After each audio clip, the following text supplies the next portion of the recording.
Hello, I'm Dr. Nicola Gaither at the Animal Hospital of Statesville, and Kyle and I are here today to talk to you about the less fun topic of when your pet reaches their end of life.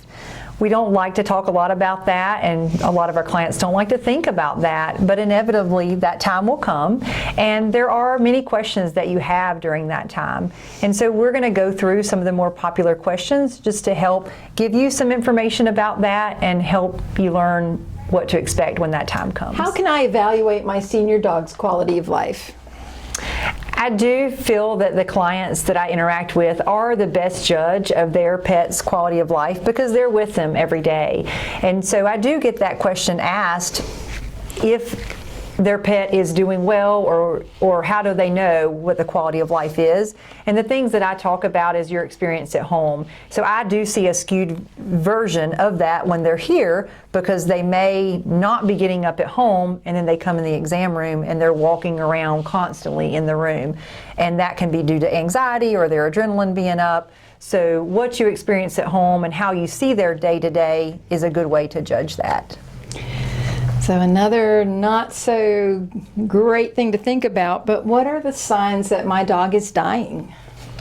That can be a tough question to answer exactly, but your pet may change its breathing habits, may go into labored breathing. It may not want to eat or drink, may not want to move around. Those would all be signs that your pet wasn't doing well. How can I tell if my dog is in pain? Pain can be exhibited multiple ways. A lot of times we think about our pets being vocal. A lot of times we may, be vocal if we are in pain, but oftentimes they hide it. So it's the subtle changes from normal that I tend to talk about. So if they're slower to rise when they get up, they could have some arthritic pain. If they change their eating habits and now they only eat the soft food or the canned food, they may have dental pain or mouth pain.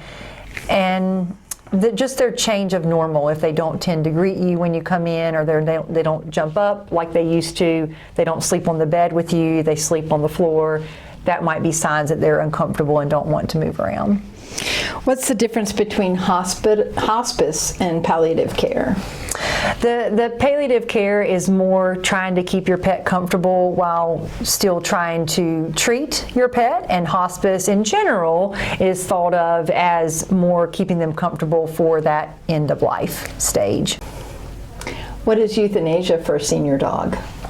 Euthanasia is making a kind decision to, in my opinion, love them enough to let them go. So it is an end-of-life decision. What is involved in that? Generally, it's the procedure that we do here. Of course, we have a conversation about that with you first, and we make sure that you feel that time is right. A lot of those conversations I have with my clients is that they, of course, never want to make that decision too soon, but sometimes the bigger regret is they didn't make that decision soon enough, and so that's really a tough call to make. And through that conversation and a physical exam, we may be able to come to that best decision for you and for your pet.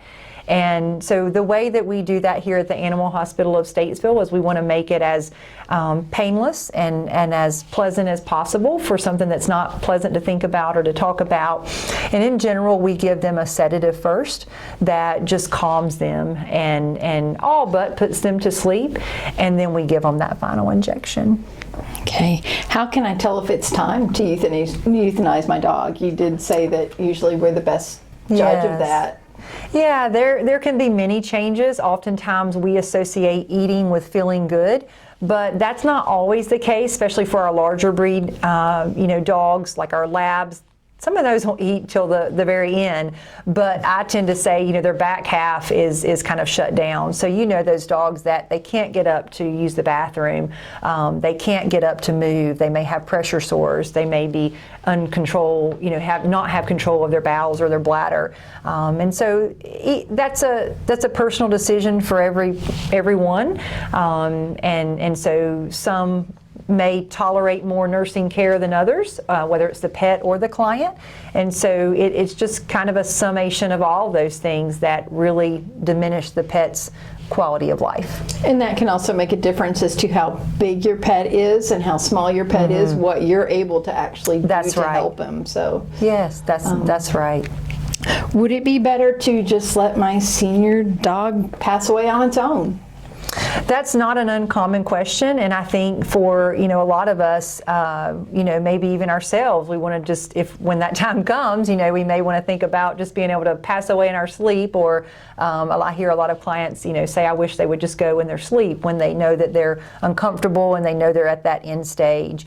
And again, I believe that's a personal decision, and at least for veterinary medicine, we're able to make that decision of humane euthanasia when that time comes. And so I think that's more of a question directly, for the client to talk with you guys personally about. But I do feel that humane euthanasia is a kind decision we can make for them.